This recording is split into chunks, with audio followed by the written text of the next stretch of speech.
Good evening, folks. Yes, good evening, not good morning, and welcome. We are back south of the Shutter Curtain. I know it's a few weeks off. Our apologies.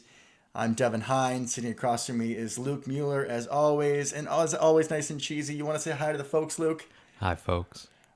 It's so good to be back. I think we gave a little warner early on that our schedules might get rough Right, right. between both of our work schedules. I didn't think we'd have 3 weeks off in a row. No, but the good news is I think we've ironed it out, and actually going forward, we should be pretty good. Yeah, we'll switch to the weekdays, but we're gonna be good. Yep. So, we have a lot to cover. We do. We have, 3 games to review? Yep. 1 game to preview. I want to start, though, before we get into all of that. A good friend of mine, Mr. Brian Webb, who is a fan of the show, big Eagles fan. Fun fact for our Packer fan listeners. I met Brian in high school when all he was going around wearing was Eagles stuff during band. Yep. And our friendship began, and I was like, yo, Eagles suck. Still wasn't over 4th and 26. Never Still will not. be. Never will be. Sorry for bringing it up. All of you should know what I'm talking about. Yep. So Brian asked to the show, he said, do I think that Zadarius Smith has played his last snaps as a Packer? And I think we both should answer this. I want you to go first, Luke. Oh, boy. No pressure. No pressure. I'm going to be optimistic and say no.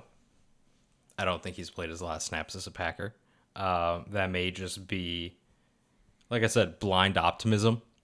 But I do believe he's kind of put us in a tough spot. And we don't necessarily know what's going on fully behind the curtain. It's tough. He's owed a lot of money. He has a big contract. I know he was one of the players that people were talking about maybe cutting to free up some space if we have to get creative with Rodgers and all that kind of stuff down the road. I don't want to see him go, though. I think he's really important to this defense.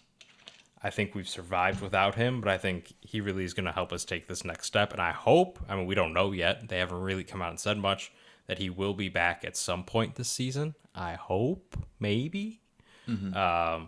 But with that back surgery, you don't know with backs, as we both know from our personal lives. As I'm sure a lot of other listeners to our show know, backs are no joke. No joke. So it's kind of like a two-part thing with a question, right? Is he going to be back to play this season, and then do we keep him for next season? So it sounds like you're hoping that he at least comes back for a little bit. Yes. I'm hoping, in my mind, I'm thinking, come back, couple games, playoffs. We'll see. Mm-hmm. And hopefully we keep him next year. Hopefully, but that you get into that whole ball of wax. You're talking, what do we do with Devontae? What do we do with Aaron? That's it's a very dark place to go, and I don't want to be there just yet. No, let's not go there yet. Let's enjoy this run. Let's enjoy this team while we can. Yep, that's my plan. It's the only way we're going to make it through. Only way we can do it. For myself, I'd put it at about a 70-30% chance I think this is his last, that he won't play again for us. Between the physicality of the back injury, it's the recovery period could just go into, February, and that's that. But also, if you remember, he was not happy with his contract in the offseason and was vocal about that. Yeah. And then if you remember the whole captain's chain thing. I was going to bring that up. Yeah, the whole captain thing. He just may not want to play for us, kind of regardless of the back. He has a little bit of pettiness in him, right? With the whole snubbed from the Pro Bowl roster. Yep. What I think he needs to realize, though, is he's going to be, 30 years old after a back surgery? Wrong side of 30 for that kind of thing. And let's just say that, we let you go in the offseason. Don't you want to have some tape? Like, if you can come back for the playoffs and perform and be a contributor on a Super Bowl run, that's going to help you out a lot, Zadarius. Because 30 years old and back surgery, you are not going to get the kind of money that you think you deserve. Right. Some red flags there. And also, he was pretty good last year, right? But I think we can all agree that really his first year was the most impactful. If he was going up for another contract after that, and then maybe some injury question marks, back surgery, he had a better shot. But last year wasn't quite the same player. Still good. We still could use him. He's still better than what we have, I think, at least in certain situations. But yeah, I'm just going to be optimistic. I'm just going to hold on to hope. I hope he's back. Me too. I'm not as optimistic as you are. All right, That's okay. Folks. So we have 3 games to cover. Luke and I sort of got in a pattern of going through thoughts on offense and defense in our reviews. We're going to kind of keep it a little shorter for at least a couple of the games. And then, the name of the podcast is South of the Cheddar Curtain. It is. So we have to dig into this Bears game. We have to dig into this Bears game. And Absolutely. We definitely are going to. We're going to we take are. our time. It's unfortunate this is a podcast, not like a YouTube show, because we're both grinning ear to ear, folks. We are. All right, so let us begin all the way back in, week 4? Man, that was a while ago. Week 4 versus the Steelers. Week Luke, 4 versus the Steelers. give me some thoughts. I missed you, Randall Cobb. Right? I missed you. Yeah. That was kind of the Cobb resurgence game, and it was a sight to behold. Those beautiful eyes, right? Just got lost in them as he's scoring touchdowns, destroying people. I thought you were going to say beautiful footwork, but yes, his eyes are striking. I will give you and him that. Yes. So that was one of my big takeaways. One of the big things I was hoping for was we'd have someone kind of step up besides Devontae, and he did. Spoiler alert, no one really did after that, but that's okay. Yeah, but I was really excited about the game he put out there. It looked like the Cobb we remembered, right? And I think if we go back even to our first episode, I brought up that I did not believe Cobb was washed. I mean, he's not that old. And kind of the vibe I was getting was that people kind of thought he was over the hill and that kind of thing, right? Guilty. Yep. I believe we talked about this, right? Sure we did. We can pull it up. I know he didn't look great necessarily the last couple of years, but bad situation. People in Houston, just not a great spot to be realistically. But he looked rejuvenated. That looked like the Cobb that I remember and loved. He looks like an actual weapon that He does. defenses have to look for. Right. I mean, now that this is, we have 4 weeks to cover, he hasn't done a whole lot since, but No. like the Pittsburgh game is the Randall Cobb game where he put the rest of the NFL on notice. Right, and I think it's, even if he hasn't been super consistent with it, and we haven't been, as a team, consistent with getting him that involved, because there was clearly a point of emphasis to make sure that he got the ball there, it's good to know that that's there in the back pocket if we need it. We know Cobb can step up. I mean, before that game, I felt like he only caught third down conversions. That was it. Mm-hmm. But he finally got a chance to do a little bit more, which is great to see. What about you? What are some things you thought? So I realized when I was looking back to this game, and I thought, what even happened in the Steelers game? It felt so weird. Like it was 27-10 for, I felt like 2 hours of that game. Pretty much. This is the game where we lost Jair. And I remember immediately, so it was on like a bubble screen, I think, or a screen of Najee Harris. And he, of course, blew it up. Because that's what Jair does. And I was staring at him to see his, reaction to celebration. And then you see that he's down and he's holding his collarbone. And I knew right away. I was like, Jesus. This is not good. Praying it's not a collarbone. Praying it's not a collarbone. So with him, we're still waiting to see if he's going to need surgery or not. And I remember Isaac Yiadom comes onto the field. Yeah. And this is the guy that we traded for Josh Jackson. Yep. And my God, going back and watching the film again, like that Steelers comeback was because of him, pretty much is what I felt like. Why would you force yourself to do that? Because I wanted to sound good for our show, sir. And I appreciate the effort you're putting in. It's a lot of effort. And it's very laborious when you have to go back and watch Isaac Yiadom. Because, oof. You know what jersey number he has? 24. 24. Yeah. 24 is a very special jersey, a.k.a. Jarrett Bush. Devin's favorite Packer. Quentin Rollins, a.k.a. Raven Green. And then we get this Joker. I mean, honestly, besides Raven Green, I think he kind of fits right in. Jarrett Bush was better. I'm not going to be telling you August. He was great on special teams, so he as a whole was better, yes. Unlike with Jarrett Bush, I will not be telling you in August that he's going to get an interception in the Super Bowl, and he actually does it. Because I won't be saying that. It's not going to happen. That's true. So, just, with this Bears game, we'll get into it, but they benched Yiadom early, and Thank God. going back to see when he started, I was like, oh my God, he's been trashed this entire time. Yeah, he just hasn't been good. I mean, and then in between we had Kevin King. Who would have thought that would have been our savior a little bit that game? But let's keep it on the Steelers. I think something that we need to bring up is the O-line play, right? That's a strong defensive line. Yeah, so it was another test for Yosh Nijman, and as I'm going to call them going forward, our patchwork Packers. I like that.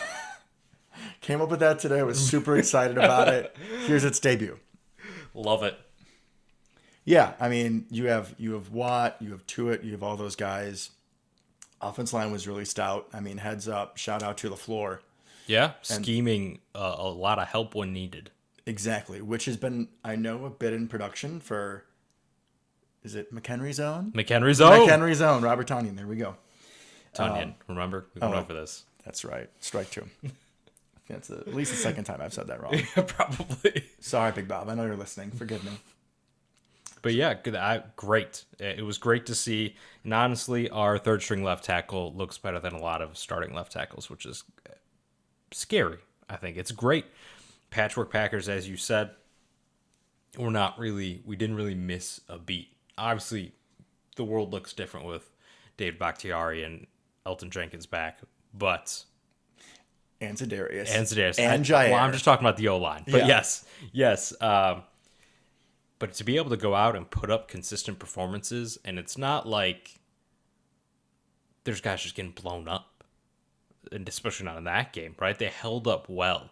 And if we can consider, even if they just do an average job with starting that many young and inexperienced players, that's a huge victory.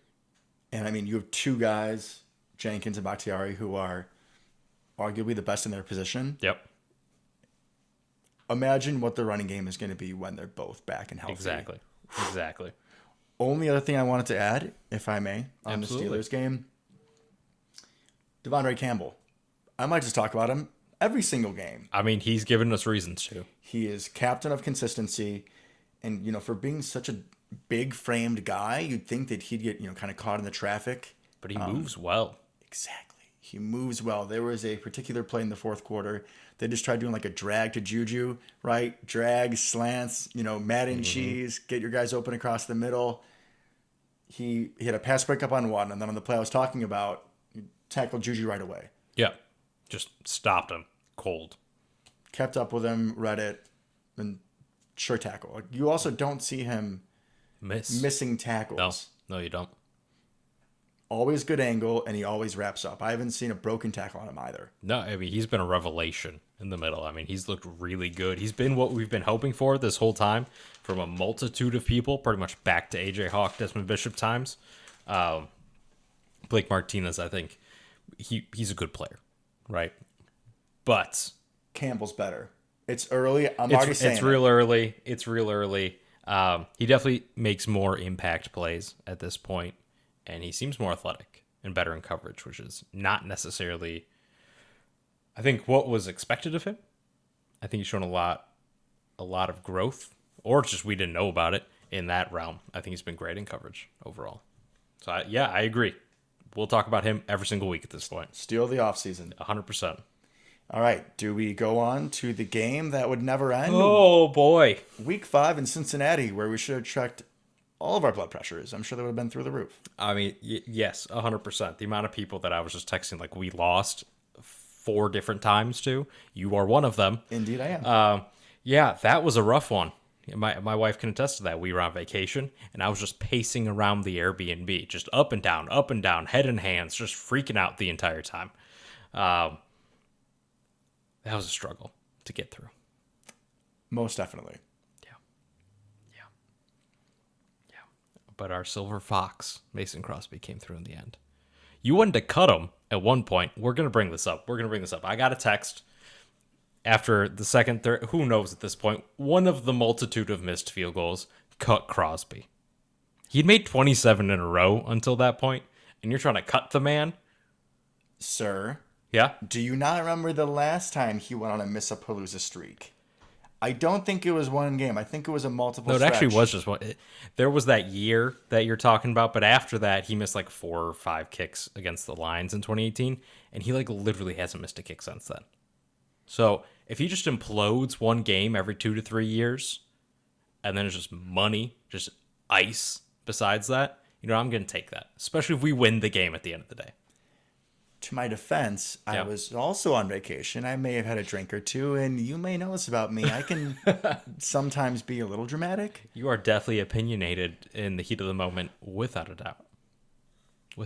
So, but yes, I'll admit it. I did say cut him. But I mean, You did.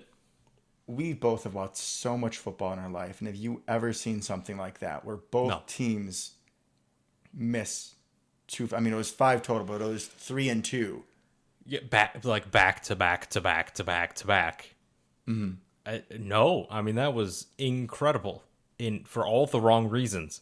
Really makes me think that maybe there was something going on in the stadium, whatnot. Because that Bengals kicker's pretty good, and he's hit. I know the wind swirling and all that good stuff. It must have been crazy. It had to have been, but reading some stuff that people said since then, it didn't seem that bad. But you don't necessarily know unless you're on the field. That's just no. I mean, we're not going to forget that game anytime soon. They're just the back and forth, and I feel sorry because a lot of people missed that last kick. I don't know if you knew that. I was one of them. Oh no, they went to a different game, right? Yeah, they did. Which is just cruel after we had to sit and watch the entire Jets-Titans overtime for no reason and miss a quarter of our game. So that's happened twice to people this year. That is NFL. Get it together. Seriously. Just let us watch the Packers, please. So in the midst of the back and forth, Yeah, there was game besides that. Yeah. as promised, before we go back to the rest of the game and this trial and error that was the field goals, Mostly air. as I said probably 6 minutes ago, I am yet again going to pound the table for Devondre Campbell. That interception. He put us in position for one of those missed field goals. I got to say, though, when he picked it off, he's on like the 22-yard line maybe? Yeah. And I felt like it was in slow motion. Not that he's slow. I know we just talked about his movement skills, athleticism. Not that he's slow, but because in my head I was thinking, for the love of God, you need to score. Take it to the house and end this thing. Please put us all out of our misery. I don't care if you're tackled on the 10. You'll still miss it. Like, that was my mentality. Yep. And as you said, they still missed it. I don't remember if it was like a 35-yarder or what. Yeah, it was a pretty short one. Yeah. Yeah. Oh, boy. Almost like the kicker lost his confidence. Maybe we should cut him or something. To be fair, I'm going to go to bat for the Silver Fox that is Mason Crosby. And yes, I am going to continue to call him that throughout the season. But I don't know if you heard about this. You probably did. But they talked to him. Apparently, LaFleur was starting to lose confidence as well. Yes, I did hear that. And he went to him, and Crosby, dead in the eyes, said, I got it.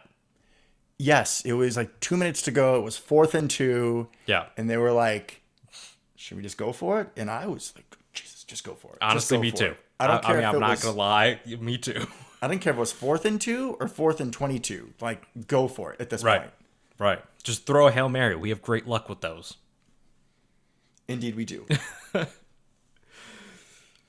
But we won. We did. It's over. So we can kind of compartmentalize The Crosby McPherson back and forth. Yeah. yes. We'll just talk about a little let's bit go of back to the rest of the game. Correct, because there was a lot of game before those last 5 kicks. And so what are some things that you kind of saw that you want to bring up? He's back. Mr. Kevin King is back. So, Jair being out. Was back. Jair being out. I think we'd both take Kevin King over Isaac Yiadom. 100%. 100%. So you have to put King back out there. Yep. Getting more snaps.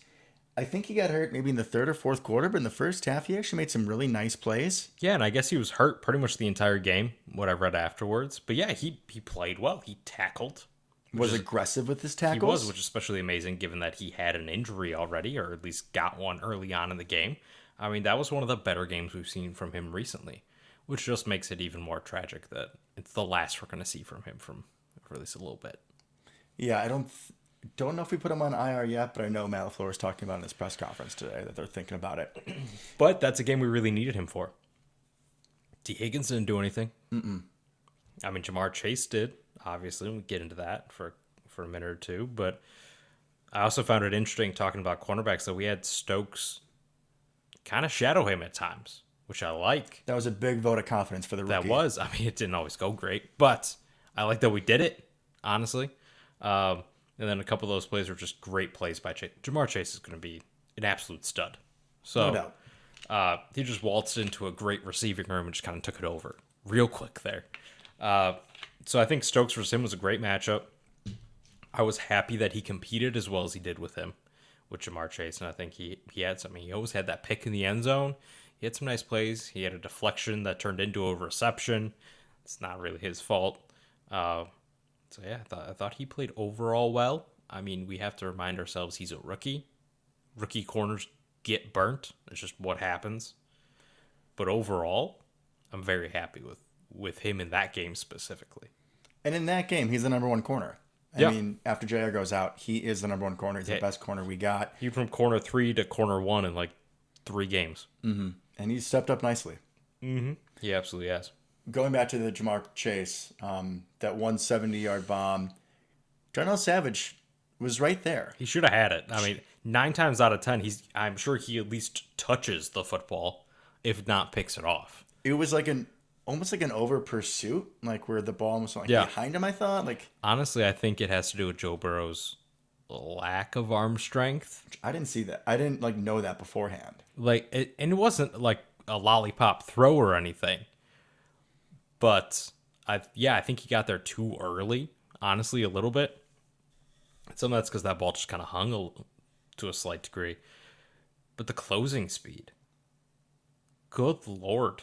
I mean, because Jamar Chase took off from the opposite side of the field, right? Then Savage just tracked him down to almost break up that pass. So, also, we had Savage on Chase for a very long period of time on that play, one-on-one. Not exactly what you're hoping for.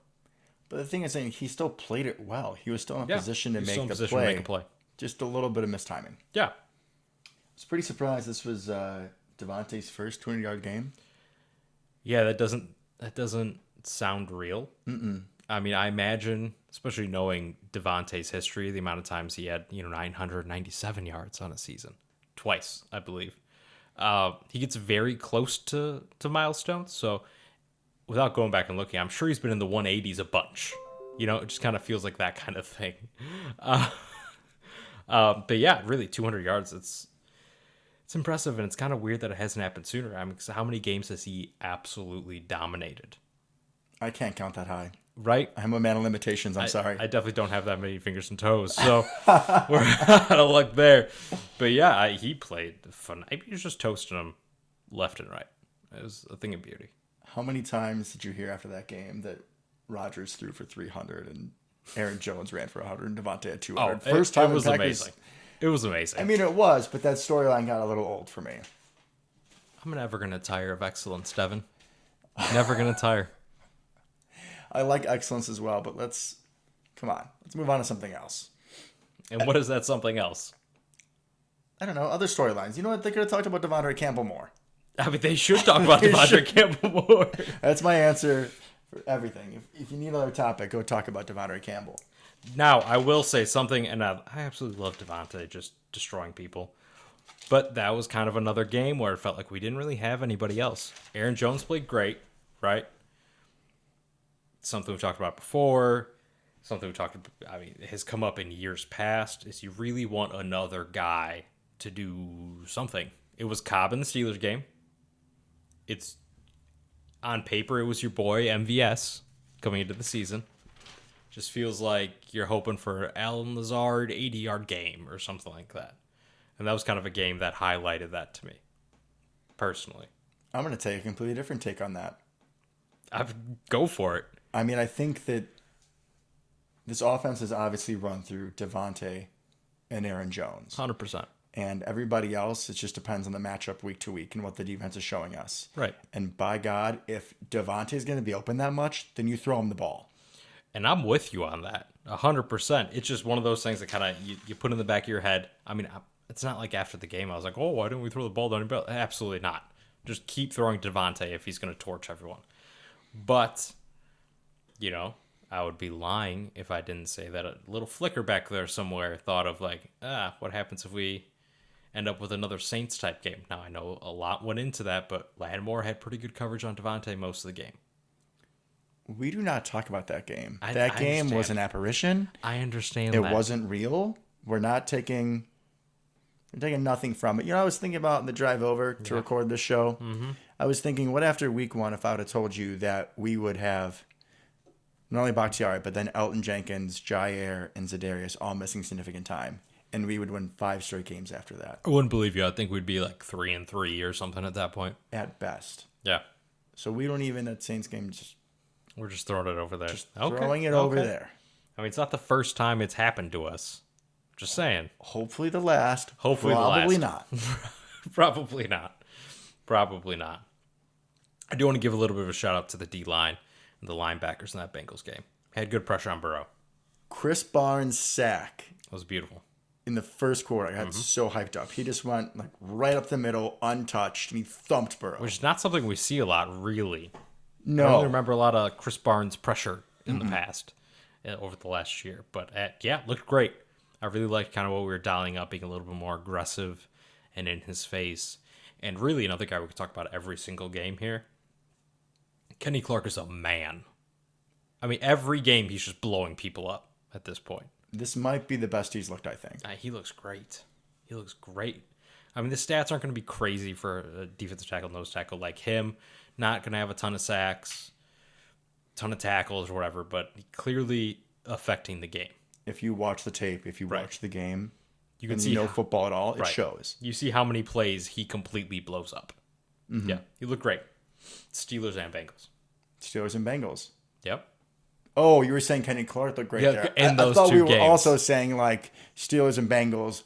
We're done with these two, which I'm okay to move on to the creme de la creme, the headliner of the show. Well, I think for a second, we should talk about something that kind of happened the same time aroundish the Bengals game. We Why am I added some blanking? pieces to the defense, We did add some pieces to defense. and you were very excited about one of them. I was very excited about one of And them. we didn't see them in the Bengals game, so I'll bring it up prior to the Bears game. So we added Mr. Rasul Douglas, who We did. Honestly, I thought he was a lot older than he was. I feel like he's been around. I mean, he was just on the Eagles for a couple of years and then has bounced around like 6 different teams in like 3 months. Yeah, so I guess that just gave me the wrong impression. I definitely thought he was a lot closer to the 30 than, what is he, I think he's 26? Yeah, something like that. So, yeah, I'm all for getting a 26-year-old cornerback with experience.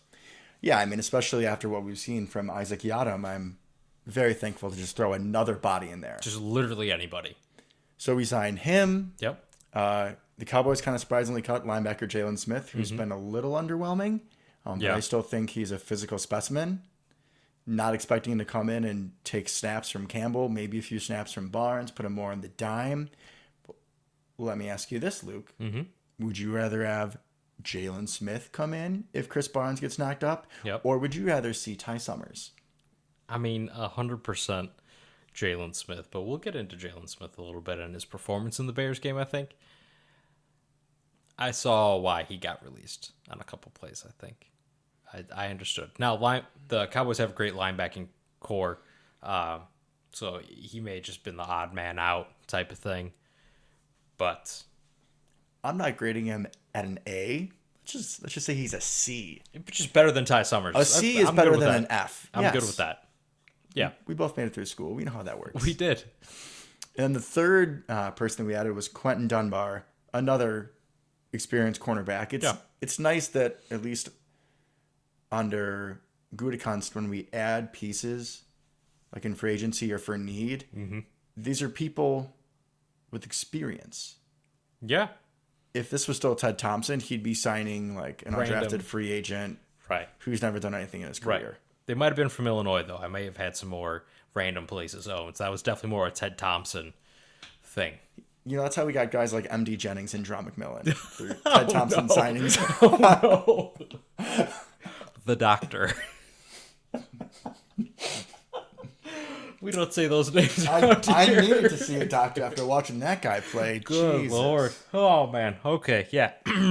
So the Smith one was a little surprising, but I feel that between, Jair going down, King going down, and the Isaac Yiadom lack of performance, you had to go with a couple corners. Right. And honestly, I mean, it sounded like we were going after Stephon Gilmore as well. And Rasul Douglas was already in the building. By all accounts, he was already had a jersey in practice the next day. So the plan was Jalen Smith, Rasul Douglas, Stephon Gilmore. Good Lord. That's a lot for the middle of the week. It's a lot for the middle of the week, but what's going to be left of Gilmore is the question. Very true. Very true. We don't know. And I don't know how close we were actually to getting him, because it sounds like that we were just sort of used as bait, because who someone traded for him. The Panthers. The Panthers traded for him. Yeah. So someone leaked, oh, hey, the Packers are into him. And instead of releasing him, they could just trade for him. That's what they did. Yeah, which makes sense. So I kind of feel like we could have been used on that one, and that's fine. I like that we're making attempts, and like you said, they're people with experience, and they're low risk, really low risk. So I don't see a problem with that. And they're cheap, especially Jalen Smith. Like Dallas is playing his contract this year. We could have signed him for $1. Yeah, it really doesn't matter. All right. Well, let's do it. Now it's time for our feature show, folks. We are on to our Week 6 matchup against the Chicago Bears. Where do you want to start? That's a fantastic question. That was a really dramatic. I had to settle my thoughts. I was just getting flashbacks to the belt. First, Robert Quinn being disrespectful to the belt. We know that doesn't go well. Robert Quinn, you should know better. Ask the Atlanta Falcons in the 2010, 2011, because it's 2010 technically, even though it was in January. 2010 divisional round. We were going back and forth with Atlanta. We were still up by like 10 at that point. Yeah, you do the belt. Bad things happen.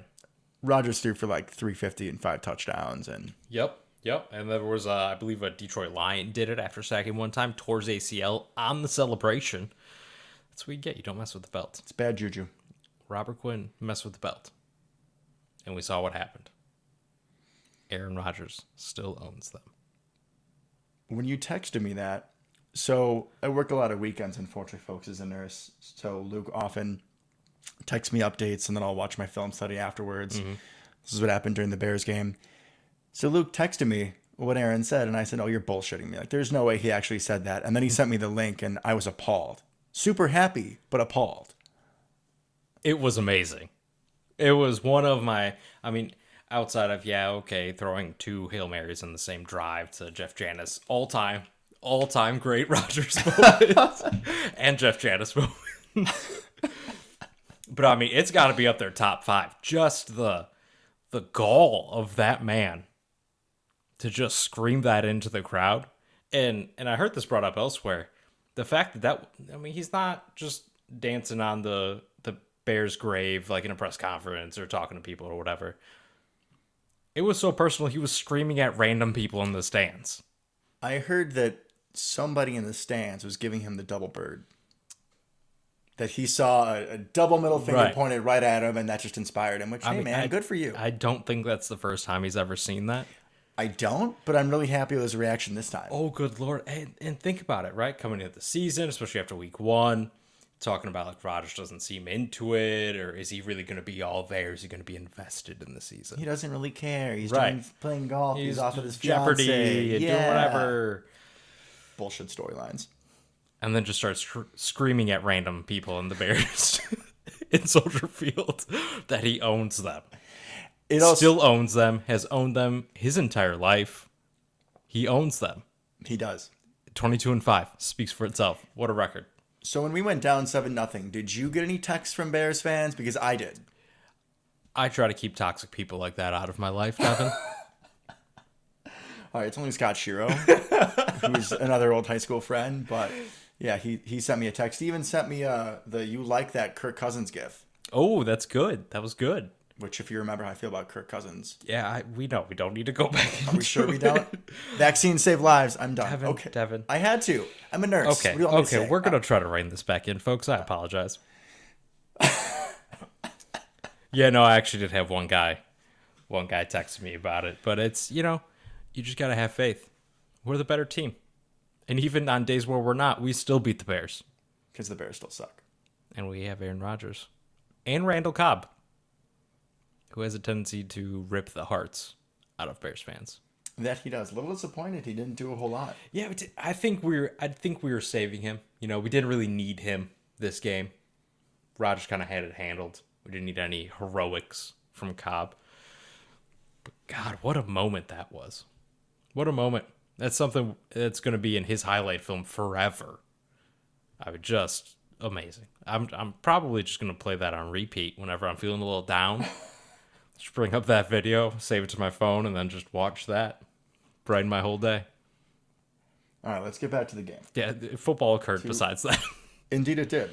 So, Josh Myers goes down again Yeah. early. Same knee.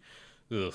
Yeah. Lucas Patrick replaces him, and from what I saw, there wasn't a big drop off. I was pretty pleased with Patrick's play. No bad snaps or anything, so I think that's definitely an improvement. I mean, you're playing across from Akeem Hicks, one of the best interior defensive linemen in the NFL.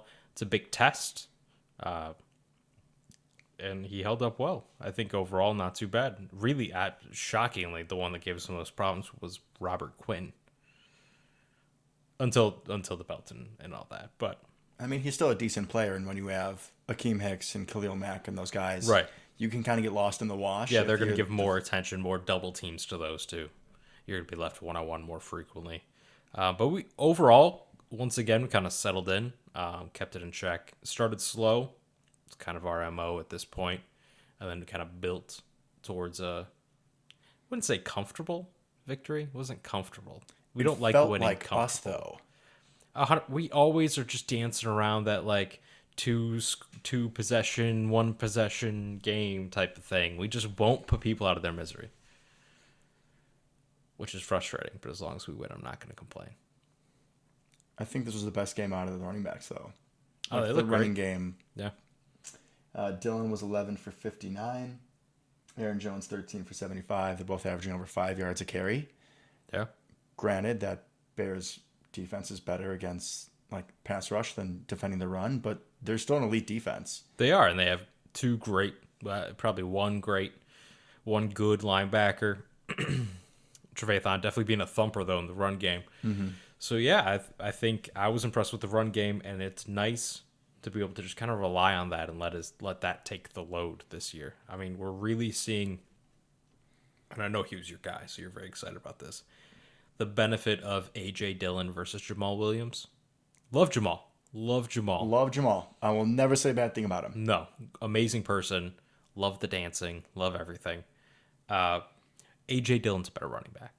He punishes people, man. He does. He feels old school. When we put him in at the end of that game, it's just like, all right, we're going to run up the gut every time, and you're not going to stop it because this dude is a tree trunk. They knew it was coming. Right, we're just running out the clock. And having the ability to do that, I think what's really important in the extra game this year is to be able to do that and not put extra wear on Aaron Jones, who I think could do it as well. He could run out the clock just fine. But to be able to take that little extra load off, split it a little bit more evenly, I think that's something that's going to pay dividends down the line. And I think that he's going to wear down defenses even more than Aaron Jones at points because he's running over people. And through, yep. He's taking people's manhood. He is.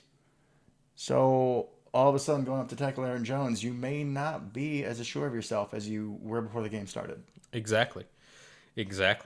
Otherwise, offensively, pretty quiet day for most of the guys. Devontae had a good game, 4 for 89, I believe, but nothing like the previous game. Lizard King with that little shovel. Love it. Kelsey-esque touchdown. Very much Kelsey. Yeah, it could have been Big Bob Tunyon, but that's okay. I'm going to take it where I can get it, and I love that. I love that we use that kind of motion, that kind of action, get creative with that. Who needs Travis Kelce when you have Allen Lazard? You were just talking about against the Bengals how, I wish somebody else got involved. Well, here you go, Luke. I think this was Allen Lazard's best game of the season. I can go with that. I don't think it's quite what I was hoping for in totality. But yeah, it was a good game. And get more like that. I mean, this was a game, like I said, where no real receiver, tight end, except maybe Big Dog. Big Dog 8. He had a couple catches, rumbled. People were super happy about it. It was awesome. He needs to be on the field more. Yeah, and people just seem to leave him wide open because he's Big Dog, which I appreciate. And he rumbles and stiff arms somebody and gets like 9 yards. It's amazing every single time. Sideline erupts. It's awesome. He's literally every Packer's favorite Packer. 100%. Which is awesome. I hope that when he retires someday at the ripe old age of 79, that we keep him around on the coaching staff. And he's also an elite run blocker.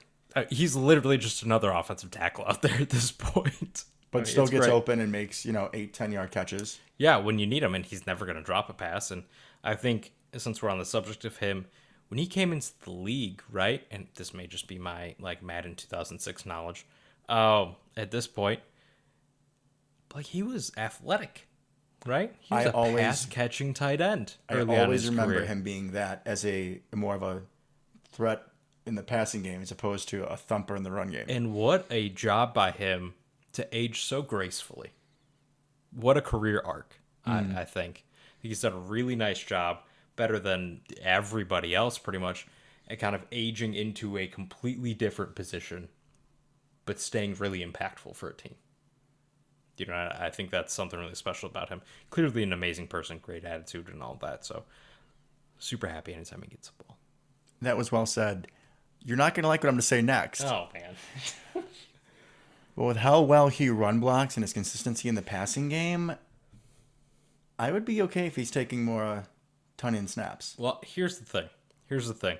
I think we're not necessarily utilizing Tunyon the best way. With the amount that he's had to chip and help blocking, he's not a good blocker. And I know that's something you may bring up, but he's just not at this point. I understand that. Let me have that anyways. I wrote it down somewhere here that there was. Yeah, we don't need to get into it. He's not a good blocker. We know this. Who was So- trying to run? He was trying to seal the edge, and Robert Quinn. it did went not work. right by him. That's never gonna happen with Tunyon. If he's McHenry's own, he should be able to do it, bro. It's just, I think I would like him to get back into more of a pass catching role. We haven't really seen him involved very much. I mean, had like that one pass down the seam that was really well covered by Ogletree, I think. But I mean, he's more of a pass catcher, right? So no, he's not going to stay in line. And even on that play that you're talking about, he wasn't hand in the dirt on the line of scrimmage. He was off to the side a little bit, 2-point stance. Not exactly, especially for a guy who struggles with it, not exactly helping him out there. But you're not wrong. And I think that I would like to see him more incorporated into the passing game. And that may just have to wait until we get the whole line back. Which, breaking news, Bakhtiari is set to practice, I believe, tomorrow. Oh, that's amazing. So that may be closer than when we originally thought. That would be amazing. All right, so I think we discussed the offense pretty well. Yeah. This was the game where it really felt like we were in patchwork defense. Yeah. Yeah. We talked about Rasul Douglas, right? Yadam got yanked, thank God, after that first series. That was rough to watch. I was very happy they yanked him. I was amazed they did it that quickly. That's the kind of adjustment that we're not used to seeing, honestly. And Rasul Douglas played fine. I mean, I think he played good. He had a good game overall. I think he had a penalty on him or something. But overall, nice job. If we could just put him out there and bad things don't happen, that's good enough for me. We're not expecting you to be all pro Russell Douglas. No. Just don't be the focal point of the offense's game plan. Correct. Game plan. Because that's what it felt like. The Bears targeted him on, 2 or 3 passes for first downs? Good Lord. Yep. But he played well. He was exactly what we're hoping for. In long term, right, he'll be cornerback 3, 4, something like that. Once we get people back, if Jair comes back, here's hoping. Knock on wood. Thank you. So that would be ideal. If he could just come in some packages and stuff like that, we'd be set. But even so, he showed as a starting boundary corner, he can at least get the job done well enough. Right. So that was great to see. Yeah, I was happy with his production for sure. Didn't love the run defense. I don't like the rookie Khalil Herbert. Herbert. Yeah, he really gashed us. Yeah, that wasn't great, honestly. And I was kind of curious a little bit. This was a game that we saw a fair amount of Jalen Smith in there. I think he was playing more of a coverage role, although he did get kind of embarrassed on a little thing. You could definitely see he's not quite the athlete he once was, which is sad because I think he's 26 years old. That's sad. I think he's had a couple ACL tears. He's had some, Oh yeah. some He issues completely for sure. blew up his knee in the bowl game, and there's reasons for it, but it almost seems like he labors out there a little bit more than you would hope so. But yeah, I mean, we got gashed by Herbert. I know they love Herbert in Chicago, but there seemed like there were holes for him all day. And there was one play where he kind of cut back and outran the edge, and Yikes. Yeah, not great. Not great. We need to shore that up a little bit. But Kenny Clark went down for a while, so that probably didn't help. Kenny Clark went down. Preston Smith was out for, I Yes, he believe, the was. majority of the game. Yeah, so we had Garvin in there just gobbling up time, and he looked good. Garvin killed it. The man had a sack. There was another play where Fields went to scramble, and it wasn't a sack, but he tackled him for like 1 yard gain. Yeah, and on that sack, he like chased Fields down. Oof. 7th round out of Miami last year. This kid's paying dividends. Yeah, 100% great rotational piece at this point. Yeah, he actually feels like he's worth something. On the other side, though, when Gary and Smith are out, you have him, and then you have Mr. Hamilton. You do have Mr. Hamilton. Watching the film on the passing touchdown, I forgot who it was to in the fourth quarter that made it a little bit closer. Maybe Mooney. Oh, yeah, because he was wide open. They didn't pass him off. I think we were in zone. I'm not sure. I think we were in zone. I don't know if it was passing off. I think Hamilton was supposed to be covering. You know, we do that weird shit with Preston Smith. Playing cornerback, yeah. But he actually decently covers. Sometimes. Hamilton looked like he was lost, and then there's a Honestly, wide I would opening. be too. Can I blame him on that one? Well, we can blame him, but like he shouldn't be on the field. He shouldn't be, but when you're there, you have to make the most of the opportunities that were given. And if we're gonna take our lumps, at least it's when we're still in relative control of the game. So, but I agree. Overall, I'm not gonna complain about the depth at that position, but you hope that they step up. Garvin has, right? Garvin has. Let's hope that Preston isn't too banged up. Yeah, here's hoping. We're getting real thin out there. But over the past few weeks, I think we've seen, even your boy Dean Lowry had a sack, who I'm not always the biggest fan of. Never. We don't expect these guys, Lowry, Lancaster, Kiki, we don't expect you to have, 2 sacks a game. Just 1 play a game. That Dean Lowry sack that took him out of field goal range, that's what we need from you. Exactly. That's it. Just a play here or there. And for that group of guys, the ones I just talked about, I feel like over the last 3, 4, 5 weeks, they've been making those plays when we need them more than that group ever has. I agree. I mean, I believe I texted you. This might have been back to the Bengals game where I said Dean Lowry taking over the game, taking it over. He had a couple of real big plays, I think, on one drive. They were almost back to back. I was like, oh, what a monster! Rockford's own Dean Lowry, by the way. Speaking of Packers, that I'm not the biggest fan of normally, I believe I've been on record on the show of saying I'm not a big fan of EQ. Yeah. And although I didn't see it live, his should have been touchdown was pretty impressive. He got robbed. I mean, that was a great kind of spinning, jumping catch, feet down. I mean, yeah, that was a real thing. And he had a really nice block earlier in the game as well. Yes, he did. So he's redeemed himself in my eyes. Slightly. We're at least even keel now. Before he was in the dumpster for that drop in the NFC title game. Well, he had that, and then he single-handedly blew up Alan Lazard on a little bubble screen, I think, last week. Because he just whiffed on the corner, and the corner's bam. But we can call it even, honestly, because he should have scored a touchdown. So he's useful. On a good catch. I'll take it. Yeah. He's stepping up. We're going in the right direction. Like we said, a lot of these kind of role guys, numbers 30 to 53 on the roster are setting up or stepping up. Yeah. Which is good to see, especially when we are the, patched up Packers. Patchwork Packers. Patchwork, whatever. It's we're going on like 50 minutes, bro. It's your own slogan, man. It can kind of go either way. You made up your own. Okay. It can go either way. Okay. Patched up, patchwork. I liked patchwork. I was going to give you credit for it, but if you can't remember your own slogan. Is it patchwork? Patchwork Packers. All right, folks. We'll keep going. Sorry for that. Are we on to next week? Yeah, let's go on. Well, actually, I do want to bring up something real quick about the Bears game. It was really our first chance to see Justin Fields. So maybe just take a brief second on my thoughts on him. Had some flashes. This is someone we're going to see for years to come, we believe, right? Mm-hmm. One of my main takeaways, though, not quite the electric athlete that I think we were kind of led to believe out of college. I know he didn't actually run it all that much at Ohio State, a little bit more of a pocket passer than you would expect. But the fact that he got tracked down by Garvin, like that shouldn't really happen. I wouldn't think. But overall, he could be somebody that we're worried about. Not now. You can tell he's struggling to process, and he's taking too long in his reads and that kind of thing. He's definitely a one read throw run guy, or maybe read run.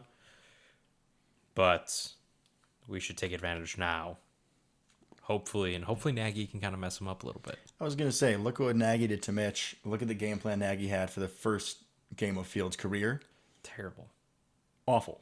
So bad. Literally, so many guys on ESPN were like, I'm so sorry, Mitch Trubisky, for saying all the shit I did about you, because it wasn't you. It was Matt Nagy. Yes, and just real brief point about the Bears. They keep doing this flip-flop.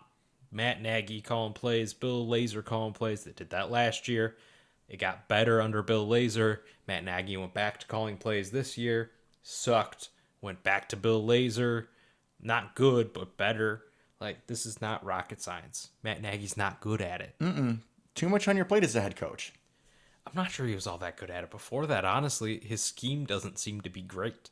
That's his thing.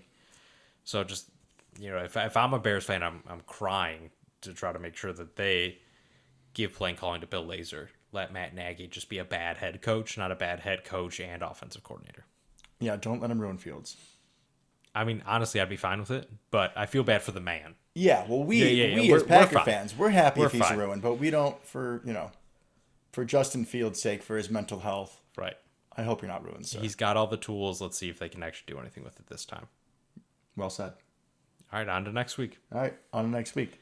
So we are playing the Washington football team, the 2-4 Washington football team. Yep. At work yesterday, I was like, oh, wow.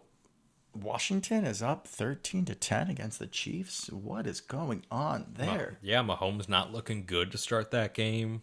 Oh, he looked like absolute trash. This was not an example of good Washington football team. This was the Chiefs playing like trash. I believe they had 3 turnovers right around the red zone. Mahomes threw 2 interceptions. One of them, he was coming out of a sack and just lollipopped it. He does that. He especially more recent this year, even more so than the last couple of years. He'll just have some brain farts and make terrible decisions.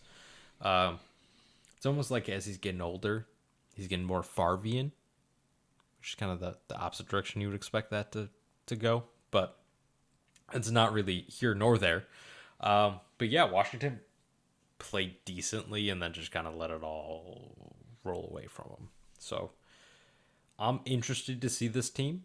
Mm-hmm. I love Taylor Heineke. Not going to lie. He's my cousin. That's what I always say. He's love the story. Love him. Hope we destroy him.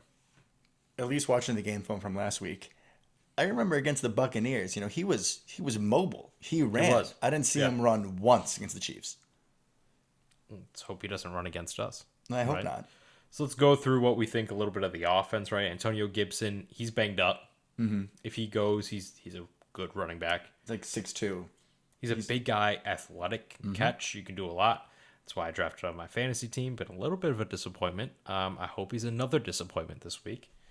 J.D. McKissick was their leading receiver last week. I mean, they just keep everywhere he goes, he just gobbles targets. Mm-hmm. It's amazing. You got Scary Terry. He could pose a problem. He could be a problem for sure. He could be a problem because that's normally someone that I would hope Jair would be on, and I think that'd be a great matchup. Eric Stokes. Oh, no doubt, but he's good. So that'll be interesting. Not quite a height, weight, speed guy that maybe Stokes would be a little bit better off with potentially. We'll see. I'm looking forward to that. We got Adam Humphries, Ricky Seals-Jones. Yeah, no Curtis Samuel, thankfully. He'd be a problem. He would be a problem. Our old friend Charles Leno Jr. playing left tackle. Former Bear. Missed him.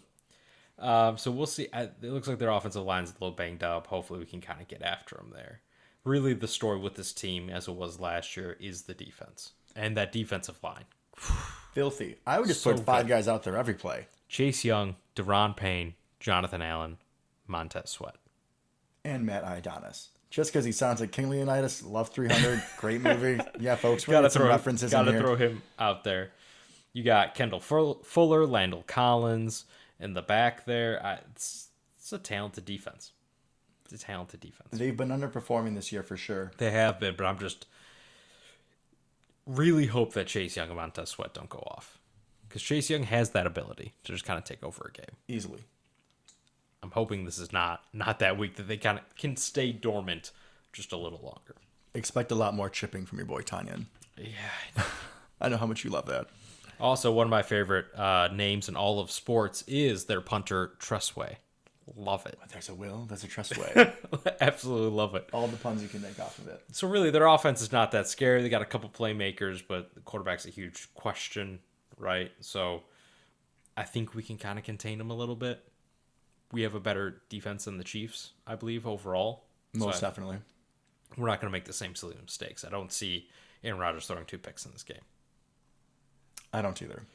So I think as long as we can kind of control the game a little bit, do a lot of the things we have done. Thankfully, we've warmed up a little bit with the Steelers, with the Bengals, with the Bears. A lot of good defensive lines, right? So we kind of know how to handle this.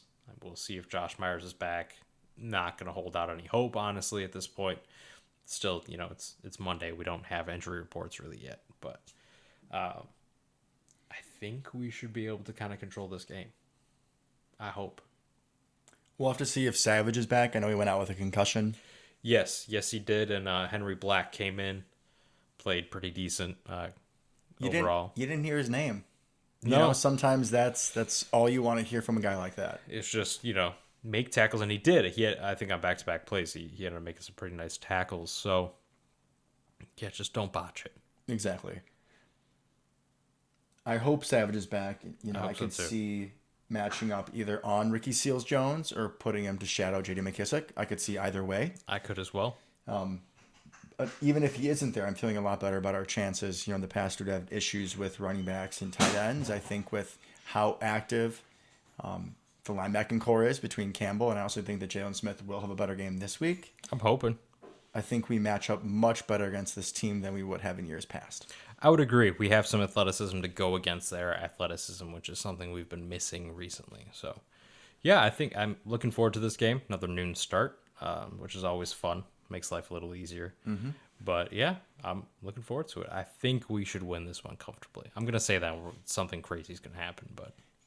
I was going to say words like I was saying in our first episode, and I've learned not to. Yeah, just don't do that. Nope, I'm not talking shit anymore. Yeah, let's keep that to a minimum. Or I can talk shit about the teams we already beat, but... That's good. We'll just keep doing it on the Bears. That's fine. I feel like that's just a tradition. Aaron Rodgers opened that door. We're just going to step right through it. Thank you, Mr. Rogers. Absolutely. Alrighty, folks. We're pushing nearly an hour here. I knew it was going to be long, but whew. We got through it, though. We got through it. Guys, thank you for coming back. We want to apologize for our little hiatus.